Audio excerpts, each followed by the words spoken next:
Hello and welcome to Economic Forum, where we discuss various issues affecting our economy in Zimbabwe. These can be issues to do with agriculture, with mining, human capital, law, and many other aspects of life. My name is John Masugu, and today we are going to be talking about the justice delivery system in Zimbabwe.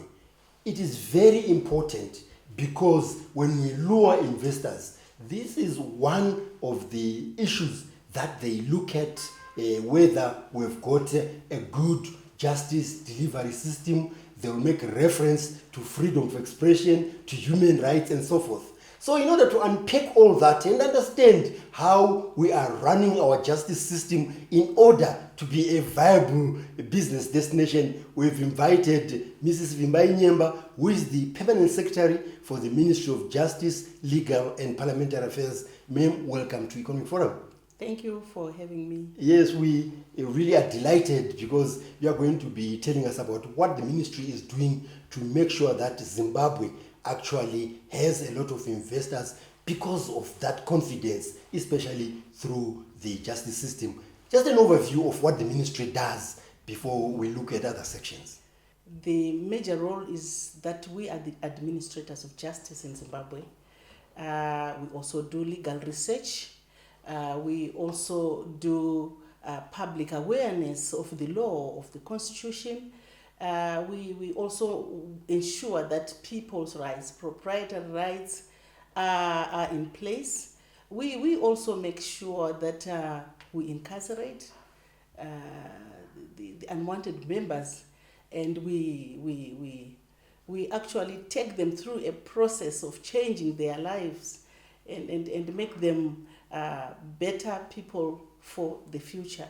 So that they become desirable elements of society. Exactly. Yes.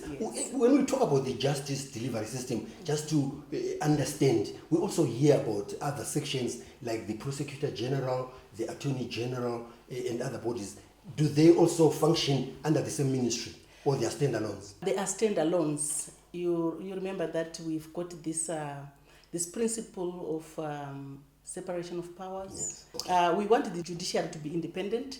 So because the constitution is mandated that there be a creation of a Judicial Services Commission, that was done. The Judicial Services Commission is the one that is in charge of our courts. We also have the Prosecutor General. That's also a separate entity. But we all work together in the justice delivery system. They are our major stakeholders.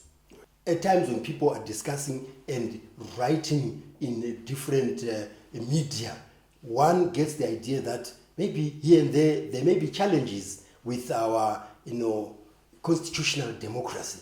If you could speak to that, we have a constitution. Are we a country that respects its constitution so that the public understands and can defend, some of these perceptions, against our country? We have our constitution in place, and if you remember, this new constitution came in place in 2013 when there was an overhaul of the constitution. The constitution we have now speaks to democracy, speaks to the rule of law, speaks to separation of powers. All these, they support economic development in a country such as ours. We also have our constitution speaking to freedoms, a lot of freedom. There's a chapter on freedoms, freedom of speech, freedom of expression, right to life, right to this and this. So our constitution speaks of democracy. You also talked about actually doing advocacy towards that. I'm sure in Zimbabwe you've gone very far in educating the citizens to understand. Just tell us how we have done that. And then also these negative perceptions that sometimes come out of the country, where even other people might even get asylum using information that may not be necessarily correct. How are you doing in that regard? When the constitution was put in place, there was a mandate given to our ministry, as the ministry that is the custodian of justice, to go out there and educate people on the contents of the constitution. We've got a department that does that. We also were mandated to ensure that the constitution was translated into a number of languages actually all the languages in Zimbabwe, we are doing that. We are also translating the constitution into Braille language for the blind. So we have taken it a long way. We are taking it very seriously. Even the legislations that are coming in, we go out. Recently, we were down in Benberengwa. The other time, we were down in Chikombedzi, teaching people about the constitution, unpacking the relevant statutes.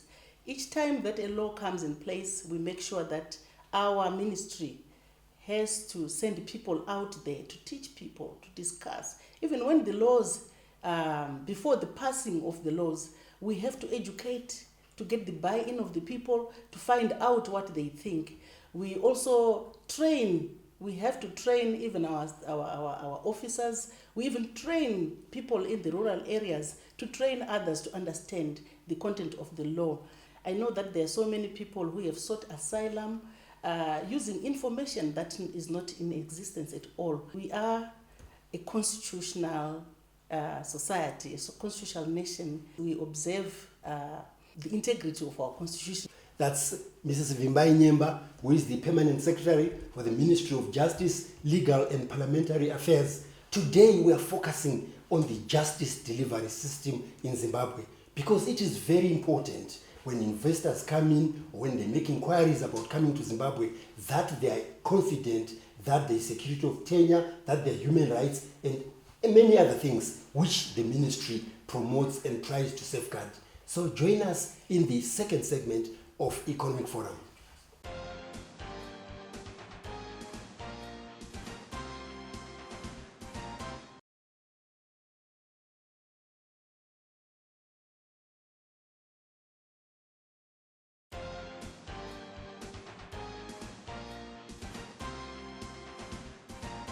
Security of tenure is very important for citizens as well as those coming to invest from outside the country. So it is one of the things that the Ministry of Justice, Legal and Parliamentary Affairs ensures that it's in place. And today our guest is Mrs. Vimbai Nyemba, who is the Permanent Secretary in that ministry and helping us to understand how the ministry is helping our business development in Zimbabwe. So let's go on to security of tenure, where if I've got my property or this and that, I'm not afraid that someone is going to snatch it. The mandate of the Minister of Justice is to ensure that justice delivery happens in an efficient, effective manner. We are very aware of the vision of the country.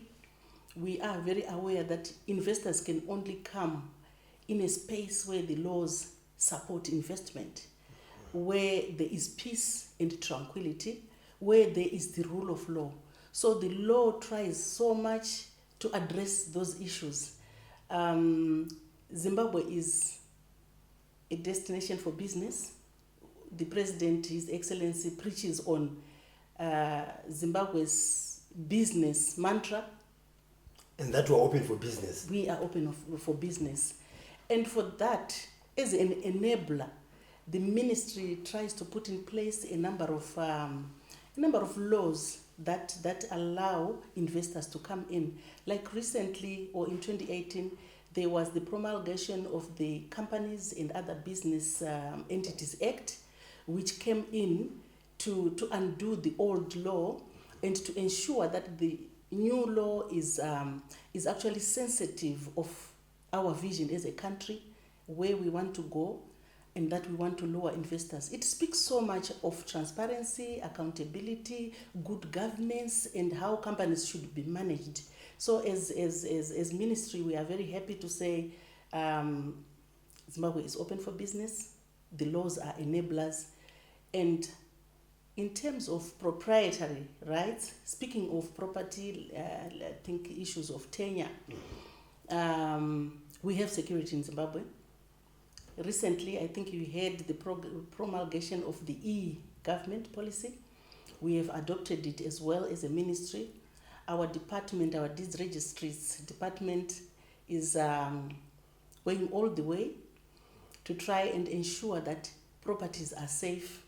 We have gone electronic. We are now producing new title deeds which cannot be tampered with. if you have had a few, one or two of those. But we want to assure you that registration of properties in Zimbabwe is very safe. There's also this land tenure for agricultural land, which has just come in place, which has come in quite recently. That is something that I think everyone must grab. Agricultural land, which is being sold. And I want to assure everyone that when you've got title, you've got a right against the whole world. Our laws are aware of that. We are trying so much to make sure that those fraudulent activities that may have existed in the past are a thing of the past now. Yes. Because we've got stringent, strict electronic systems that are in place. I think the exchanges of money that used to happen, people would talk about that. When things are done electronically, you have to go and swipe your money electronically, you have to go and make your name search for companies electronically, you get your title electronically. All that will eradicate corruption, and by so doing, I'm sure we will be a good destination for investment. Yeah. In fact, you're talking about laws. One thing that citizens would want to understand, the relationship between laws and the constitution. At times, some of these laws are scrapped because it is said that they are ultra vires the constitution. If you could explain that bit before we move to another segment. Okay. Our new constitution brought in a number of changes, the 2013 constitution that we have now. And for that reason, the ministry was inundated with a lot of work to make sure that a lot of statutes are aligned to the constitution. So when we align with the constitution, there won't be any issues about anything having been done contravening the constitution, so to speak. We are aligning. We have got about 380 plus pieces of legislation. We have aligned. I think we are left with 16 or 18 thereabouts. And a lot of work has been done. So we are trying to align, but because we've got this freedom of a right for everyone to attend court, to sue when they have not understood anything, you will find that people will still have to approach the Constitutional Court to make sure that their constitutional rights are preserved. Mm-hmm. Yes. So even business people can approach all these courts you're talking about? Business people can approach all these courts. I also want to emphasize on the issue of rights. We also have copyrights, issues to do with musical, issues to do with art. We also have trademarks. We've got acts to that effect. All those people who can think out of their mind and monetize. Yes, and come up their intellectual property. Exactly, and come up even with designs.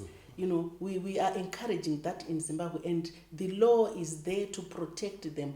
It is very unfortunate that at times you find people playing music that they've not bought and the like. That's an infringement of the right of the owner of that right. And what is the long arm of the law doing about that? Of course, ministry does not operate with the police. A separation of powers, like I have said. Mm-hmm. But the police arrest if that is reported. And then the relevant departments then come in. Yes, they come in. That's Mrs. Vimbai Nyemba, who is the Permanent Secretary for the Ministry of Justice, Legal and Parliamentary Affairs, who is talking to us about the justice delivery system in Zimbabwe. How our laws ensure that we even attract investors from outside the country and also protect our own businesses and develop economically. So join us in the third and final segment of Economic Forum.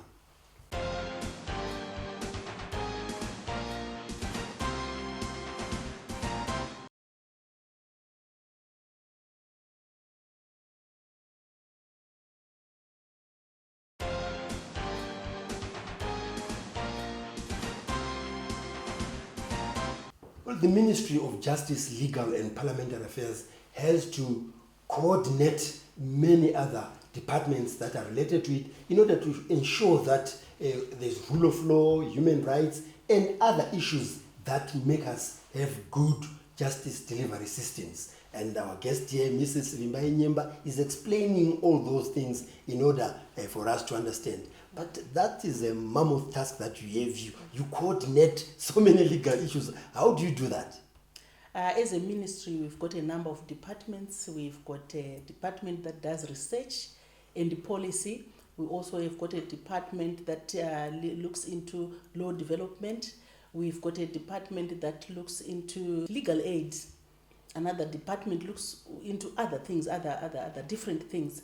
We also work hand in glove with our stakeholders in terms of operations and issues to do with justice. The Attorney General's office is one of our very important stakeholders. We can talk about the law, but it is the Attorney General's office that drafts the law in black and white for then the law to the documents to go to Parliament. And we also have the Judicial Services Commission. We cannot do without the Judicial Services Commission. Those are the courts. They deal with the courts. So we work in hand in glove in as far as issues, operational issues are concerned. But we leave them to do their work. They are independent from the ministry. But you cannot talk about justice and not involve those. The prosecution authority as well is a very important department. They are the ones that prosecute the cases that come before the courts. We also in our ministry have the prisons correctional services department. It's a very important department because after the police have arrested, that's another arm of government. After the police have arrested, people are tried in court, and before they are tried, they even go to remand prison. So the Commissioner General of Prisons and Correctional Services has got a lot of work and is an important stakeholder in the justice delivery system. So we don't work as a silo. We have the whole of government approach to things. Yes, you are talking about rehabilitation, and one thing that you have been emphasizing in recent years is to rehabilitate the offender so that when they come out of prison, they are a useful member of society. And in most cases, you are teaching them business skills. Tell us about that, because that is a very important aspect. Here is a person who deprived business, and as they come out, they become useful to business. Yes. We have realized that as a country, economically, we cannot succeed if we simply incarcerate and keep them in prison. They need to be trained to do other things. They need to be rehabilitated as offenders, because when we take them back after their sentences, they are supposed to go back into society. They are supposed to go and mingle with the rest of the society and be useful economically. So in our prisons, we teach a lot of skills. They are taught agriculture. They are taught. Some of them are construction workers. They can build a whole house for you. They can do plumbing. They can do electricity. They can do tiling. Wonderful work which they can do. They are also even trained to be mechanics. We also have lawyers that have come from prison. And this time around, your property will be safe. Your property will be safe because you have rehabilitated, you have trained, and their attitude actually changes. We partnered with Nyaradzo, and they really taught our inmates a number of skills. And last year we had quite a number, about 84 graduating from Marondera through Nyaradzo in a number of skills, and that has really helped us. A lot of food that they consume, they do that on their own. They also do piggery. They keep pigs. They do chickens. They do animals and everything. So they are not people who are just in there. Some leave prison when they've attained skills like singing, music. We've got quite a number of musicians that have passed through prison. Some of them dream of these music things when they are there. So prison is no longer that place where you take somebody to make sure that they are punished. So our laws allow all that. Yes. We've got a new act that came into being, Prisons Act, And it also allows parole system, which we are working on now, where a prison, after serving a term, maybe it could be half or it could be whatever, will go out and see family and come back, see family and come back. And we are really encouraging that. We are working on it, putting things together so that we also start a parole system. We've got an open prison as well. So the issue about prisoners is no longer that they are those that we no longer want in society. They are part of us. Yes. We want them rehabilitated. We want them to be economically useful for the country. Let's talk about some of the bodies that help you in advocacy, especially for business development, economic development. I think a lot of them actually work with the prisons that we've covered. But do you have some who actually help you to send the message across that we have rule of law and we have human rights, we have freedom of expression, come and invest, or any other aspects that helps business people? We've got civil society, we've got some members in civil society, some organization who really can speak positive about the way we are doing business, the way we are running our country, and the way as a ministry I think we are pushing for laws that enable economic development in Zimbabwe. The Law Society of Zimbabwe is one very good stakeholder. We consult with the Law Society, we collaborate to come up sometimes with decisions that push our agenda as a ministry. So half the time, issues like this, they also push positively for us. We've got individuals who do that. And apart from that, I think ministries don't work in silos. When other ministries are pushing their agendas as well, they fly to us yeah. That's Mrs. Vimbai Nyemba, who is the Permanent Secretary for the Ministry of Justice, Legal and Parliamentary Affairs. And today we're talking about the justice delivery system, the enabling environment that we always yearn for and that we protect. And Mrs. Nyemba has been unpacking all that and assuring investors as well as the local business people that we are open for business, as the President has always said, and you are protected by the law when you are doing your business. All I can say is that if you want to find out more about some of those issues, where we can even consult Mrs. Nyemba for more explanations, you can do so on the numbers that are showing on your screen. If again you would like to engage, you can do that on the social media platforms that again are flashing on your screen. And if you have missed some of the episodes of Economic Forum, you can watch them on our YouTube channel, which is Economic Forum Zimbabwe. So on behalf of our guest, Mrs. Vimbai Nyemba, the Permanent Secretary for Justice, Legal and Parliamentary Affairs, and the production crew, this is John Masugu wishing you happy viewing.